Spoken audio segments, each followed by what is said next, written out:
Olá, comunidade querida do canal Paz e Bem, comunidade querida da Pós TV 247, eu sou Mauro Lopes. Este é mais um programa Paz e Bem, programa Paz e Bem de número 683, isso. Já houve 683 encontros nas manhãs, madrugadas, aqui no Paz e Bem. Uma jornada, né? Grande jornada. Eu fazia todo dia, agora faço uma vez por semana, isso é uma maravilha, porque a gente partilha. E tem tantas palavras e tantas reflexões bonitas que se impuseram ao longo do tempo, e múltiplas e diversas. Muito bom, muito bom. Hoje é madrugada de 9 de outubro de 2020. Sexta passada eu não estava aqui, fui ao Piauí para visitar meu filho Caetano, meu filho mais velho, Caetano, que fez aniversário, 38 anos, e o Benjamin, meu netinho, de 10 anos de idade. Foi uma maravilha, foi uma delícia. Encontro afetos trocados, afetos atrasados, abraços atrasados trocados. Imagina, era para ir em abril, no aniversário do Benjamin, fui apenas e agora em setembro, no aniversário do Caetano, por conta da pandemia. Pois bem, estou aqui. Quem fez sexta-feira passada, ele, nosso pároco, reverendo Eduardo Henrique, uma figura, grande amigo, grande amigo. A gente se conheceu assim, por aqui. Nos fizemos amigos, nos encontramos pessoalmente, já ao longo dessa caminhada, nos abraçamos, né, lá em Recife. Hoje ele está em Santa Maria, né, migrou do Nordeste para o sul do país, assim, foi um pernambucano passando frio nesse inverno, mas ele aquece nossos corações sempre. Pois bem, qual que é o tema do Paz e Bem de hoje? A encíclica do Papa. A encíclica do Papa. É impressionante, porque o Papa, ele sim, deixa eu botar o Papa aqui para nós. Está aqui ele. O Papa, esse senhor, esse homem de 83 anos, ele é uma bênção, ele é uma boa palavra, né? Bênção, benedicere, né? Ele é uma boa palavra lançada sobre toda a humanidade. Então a gente olha para ele e tem esperança.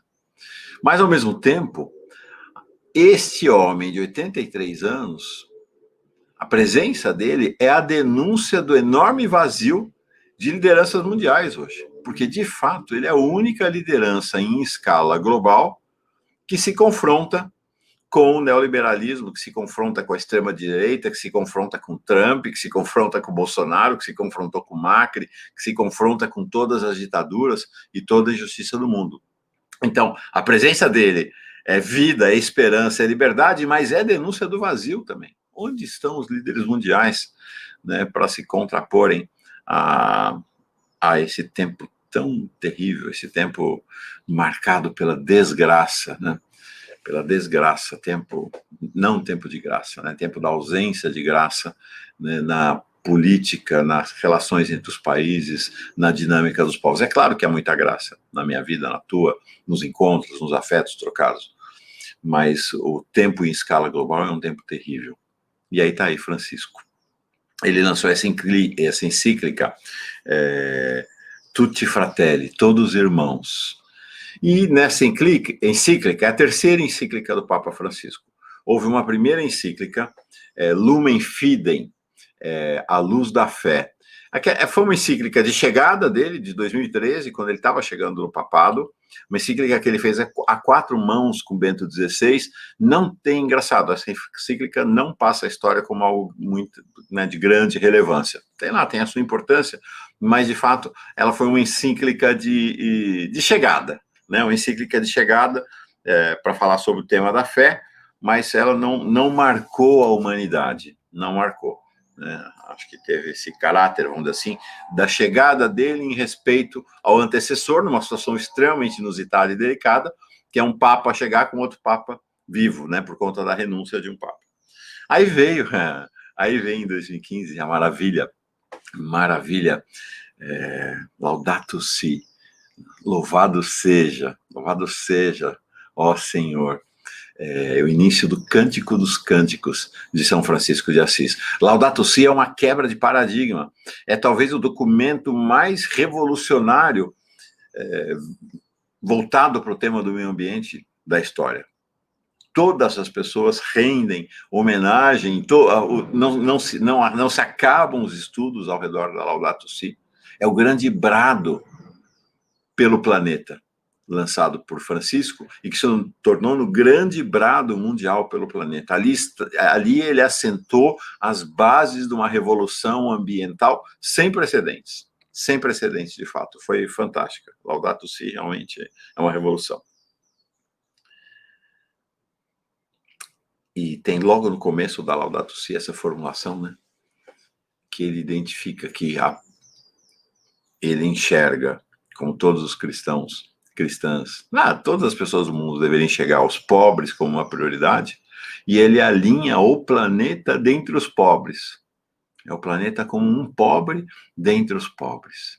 Maravilhosa a Laudato Si. E agora vem a terceira encíclica, né, que foi lançada ao mundo no último domingo, exatamente dia de São Francisco de Assis, 4 de outubro, de maneira muito simbólica. Ele assinou a encíclica, né, já estava pronta, claro, mas foi lançada dia 4 de outubro, sobre a tumba de São Francisco, lá em Assis. Ele saiu de Roma e foi a Assis para fazer isso. Poverello de Assisi, né, Francisco de Assis. E ela começa também com uma frase de Francisco de Assis. Tutti fratelli, todos irmãos. Todos irmãos e irmãs. Naquele tempo, a ideia do tutti fratelli, com certeza, ela trazia em si, hoje a gente tem uma exigência de tutti fratelli, tutti sorelle, de enunciar essa dimensão do gênero, não era algo colocado naquele tempo de Francisco, mas estavam todos os gêneros. Bom, gente, Francisco, né? Francisco. E essa Tutti Fratelli, o que é? Ele traz, esse livro aqui, interessante, fontes franciscanas e clarianas. Tudo que se escreveu, tudo que Francisco Santa Clara escreveu, e os seus biógrafos, logo dos primeiros tempos, escreveram também. Então, chega aqui nas admoestações são conselhos, advertências. Então, tem uma série de conselhos e advertências que Francisco vai escrevendo aqui. Ele escreve nesse texto das admoestações. Esse texto das admoestações, eles são 28 admoestações, e significativamente é como se essa Tutti Fratelli pegasse o bastão da Laudato Si, porque o texto que vem logo a seguir é exatamente o Cântico das Criaturas, que é o início da outra encíclica.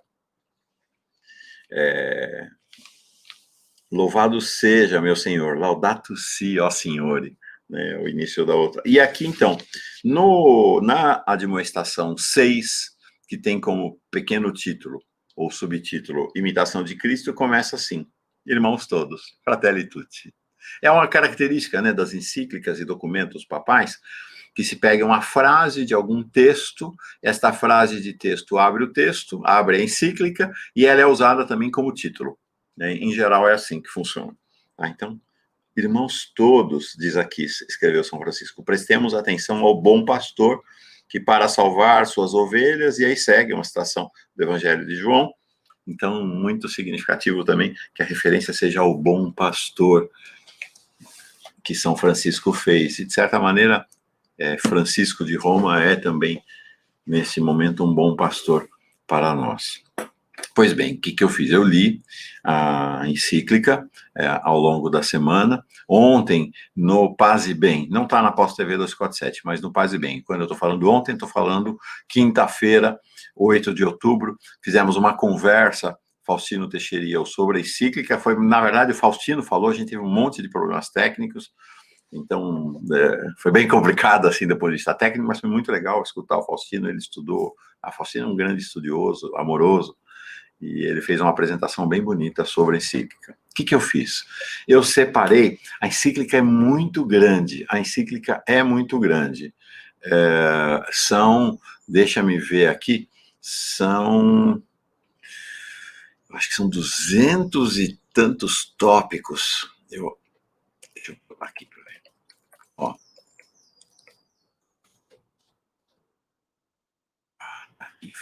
Tutti. Está aqui toda ela na tela para mim. Eu não vou colocar na tela para todo mundo, mas eu separei, está aqui, vejamos quantos tópicos são. Impressionante, realmente. É uma encíclica 287 tópicos, tá? Também é uma característica desse tipo de documento.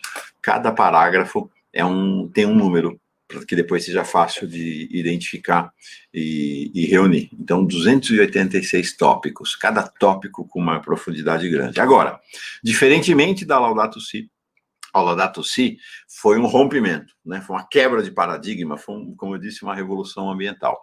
Esta Fratelli Tutti não tem essa característica, ela tem muito mais a característica de ser uma espécie de condensação de tudo aquilo que Francisco vem pensando, refletindo, falando em seus discursos, homilias, textos, desde 2013, quando ele assumiu o papado. Então tem essa característica de condensação. Não é um documento inovador, paradigmático, como foi a Laudato Si, mas ele é fundamental, porque ele faz uma confrontação direta com esse tempo da impiedade, do neoliberalismo e da extrema-direita, e aponta outro caminho. Né? Aponta outro caminho. O que eu fiz? Eu separei, dentro dessa enormidade, né, de quase 300 pontos, alguns deles que queria compartilhar com vocês. Tá? Vamos ver se vai dar tempo de ler todos, o tempo já está correndo aqui. E ele começa logo no início, é o ponto 10, a história dá sinais de regressão. Reacendem-se conflitos anacrônicos que se consideravam superados, ressurgem nacionalismos fechados, exacerbados, ressentidos, agressivos. Em vários países, uma certa noção de unidade do povo e da nação, penetrada por diferentes ideologias, cria novas formas de egoísmo e de perda do sentimento social, mascaradas por uma suposta defesa dos interesses nacionais, né? Parece que escrito claramente para Trump e Bolsonaro. Impressionante. Pulo adiante para número 12, o tópico 12. Abrir-se ao mundo é uma expressão, é dramático esse item. Abrir-se ao mundo é uma expressão de que hoje se apropriaram, é uma expressão da qual hoje se apropriaram a economia e as finanças. A ideia de abrir-se ao mundo refere-se exclusivamente à abertura aos interesses estrangeiros ou à liberdade dos poderes econômicos para investir sem entraves nem complicações em todos os países. Parece que está falando do Brasil. Impressionante, né? Parece que é feito para o Brasil. E aí ele segue nesse tópico e termina. Desta forma, a política torna-se cada vez mais frágil perante os poderes econômicos transnacionais que aplicam o lema divide e reinarás. É o que a gente tem assistido no Brasil desde o golpe contra a Dilma, não é? Pulo para o 17. Cuidar do mundo que nos rodeia e sustenta significa cuidar de nós mesmos. Mas precisamos nos constituirmos como um nós, que habita a casa comum. Casa comum, a expressão que ele usou na Laudato Si, né, para se referir ao planeta Terra. Um tal cuidado não interessa aos poderes econômicos que necessitam de um ganho rápido. Frequentemente, as vozes se levantam em defesa em defesa do ambiente. Então, mais uma vez, o tema do meio ambiente, são silenciadas ou ridicularizadas, disfarçando de racionalidade o que não passa de interesses particulares. Estamos vendo aqui essa questão do fim da proteção dos mangues e restingas e das dunas no Brasil, né, como um exemplo claro disso. Pulo por 30. No mundo atual, esmorecem os sentimentos de pertença à mesma humanidade. É isso, né? Fomos separados. Eles, os milionários, e nós, o restante do planeta. Eles, aquela franja de menos de 1% da humanidade, e o resto, transformados em párias, bilhões de párias. O sonho de construirmos juntos a justiça e a paz parece uma utopia de outros tempos, parece mesmo. Vemos como reina uma indiferença acomodada, fria e globalizada, filha de uma profunda desilusão que se esconde por detrás dessa ilusão enganadora. Qual ilusão? Considerar que podemos ser onipotentes e esquecer que nos encontramos todos no mesmo barco. Eles estão destruindo o planeta e serão tragados pela destruição que eles estão causando. Vamos adiante. 32. É verdade que uma tragédia global como a pandemia, e aqui o Papa é o Papa parece até pessimista aqui, mas acho que ele não é pessimista, ele é realista, absolutamente realista sobre o que nós estamos vendo com a pandemia do coronavírus. Ele diz assim: é verdade que uma tragédia global como a pandemia do Covid-19 despertou por algum tempo a consciência de sermos uma comunidade mundial que viaja no mesmo barco, onde o mal de um prejudica a todos. Por algum tempo. E aí o Papa vai falar que essa consciência passou rapidamente. Rapidamente. Se transformou em oportunidade para a agressividade, para a rapinagem ainda maior das elites, dos milionários de todo o planeta. Pulo para o 52 agora, do 32 para o 52. Uma maneira fácil de dominar alguém é destruir-lhe a autoestima. Ah, como é, não é? Como é? Chamar o sem terra de vagabundo. Os pretos e pretas de macacos. É uma estratégia de dominação. Por detrás dessas tendências que visam uniformizar o mundo, afloram interesses de poder que se aproveitam da baixa autoestima e, ao mesmo tempo que, através das mídias e das redes, procuram criar uma nova cultura ao serviço dos mais poderosos. É o sonho de todo mundo de querer ser rico e milionário, bilionário, sem se dar conta de que isso está reservado para aquela franjinha. O resto somos todos burricos correndo atrás da cenoura, burricos e burricas correndo atrás da cenoura. Desta situação, tiram vantagem o oportunismo da especulação financeira e a exploração, onde aqueles que sempre estão a perder são os pobres. Pulo para 87. O ser humano é um dos... Então, eu vou botar agora 2 tópicos que são os maravilhosos da encíclica. Deixa-me ver que eu saí do ar aqui. Quanto tempo já foi? Tá bom, nós já vamos encerrar. E a encíclica continua. O ser humano está feito de tal maneira que não se realiza, não se desenvolve, nem pode encontrar a sua plenitude a não ser no sincero dom, na sincera doação de si mesmo aos outros. E não chega a reconhecer completamente a sua própria verdade, senão no encontro com os outros. Só comunico realmente comigo mesmo na medida em que comunico com o outro. Isso explica porque ninguém pode experimentar o valor de viver sem rostos concretos a quem amar. Isso. O amor tem rosto, tem nome. O amor é outra pessoa. É uma maravilha. Martin Buber, o grande Martin Buber, o filósofo do início do século XX, o filósofo judeu austríaco do século XX, escreveu uma vez um livro, Eu e Tu, Tu e Eu. Eu só existo porque eu digo você, porque eu digo tu. Quando eu pronuncio a palavra tu, eu me fiz, Mauro.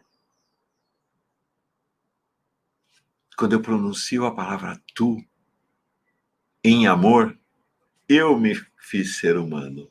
Eu me fiz ser terrenal. Eu me fiz ser terrano. Continuou o Papa. Isso explica, como eu disse aqui, isso explica porque ninguém pode experimentar o valor de viver sem rostos concretos a quem amar. Aqui é um segredo da existência humana autêntica, prossegue o Papa. Já que a vida subsiste onde há vínculo, comunhão, fraternidade, e há uma vida mais forte do que a morte quando se constrói sobre verdadeiras relações e vínculos de fidelidade. Pelo contrário, não há vida quando se tem a pretensão de pertencer apenas a si mesmo e de viver como ilhas.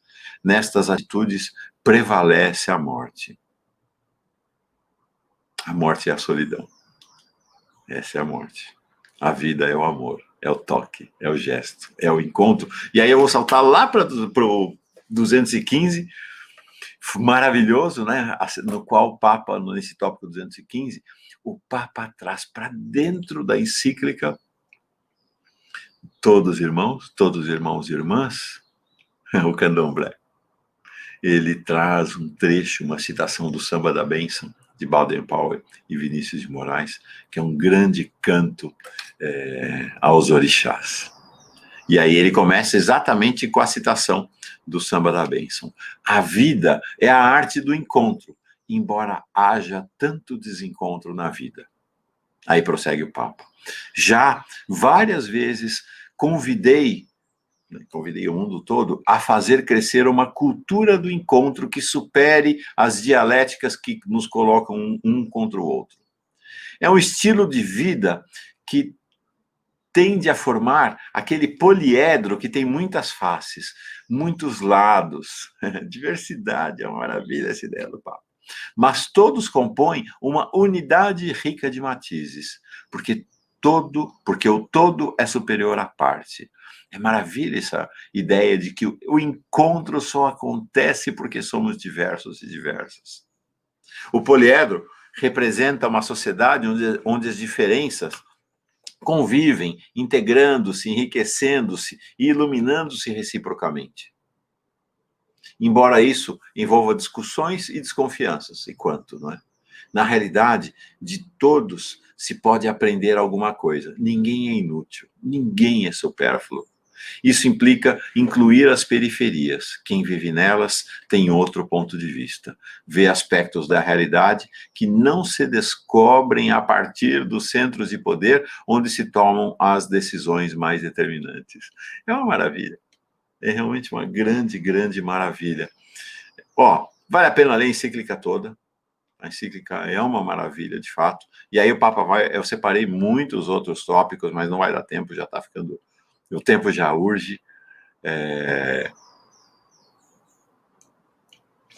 Deixa eu ver se eu acho aqui mais uma para a gente encerrar juntos.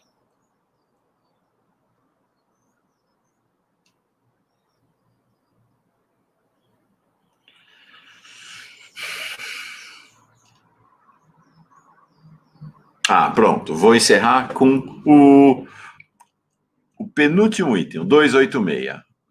Na prática, é o último item. Ele diz assim: neste espaço de reflexão, e aí quero reafirmar, a encíclica é toda ela um brado de amor e solidariedade aos pobres num mundo em que reina a ditadura dos muito ricos, a ditadura dos milionários. Então, o tópico 286, ele encerra no 287 com uma pequena citação, a referência que ele faz aqui no final. Vou ler.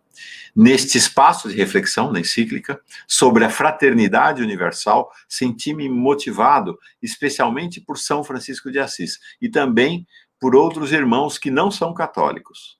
Martin Luther King, Desmond Tutu, Mahatma Gandhi e muitos outros.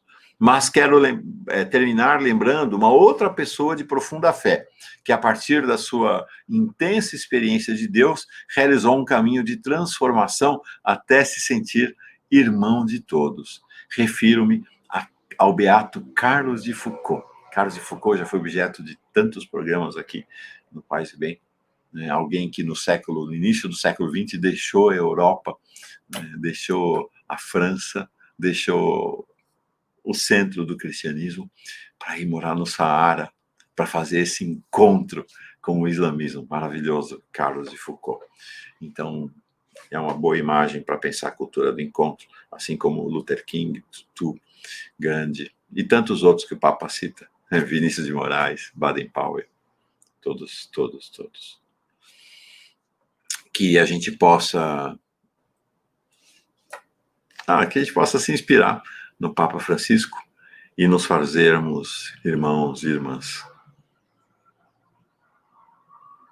Não irmãos e irmãs genericamente, irmãos e irmãs concretos, de um amor muito concreto, dirigido ao trem, e ao trem, e a outra pessoa, numa construção que é importante ser claro, numa construção que tem caráter de classe, numa construção que reúne e congrega os pobres, os deserdados, não para matar os ricos, mas para salvá-los deles próprios ao fim e ao cabo.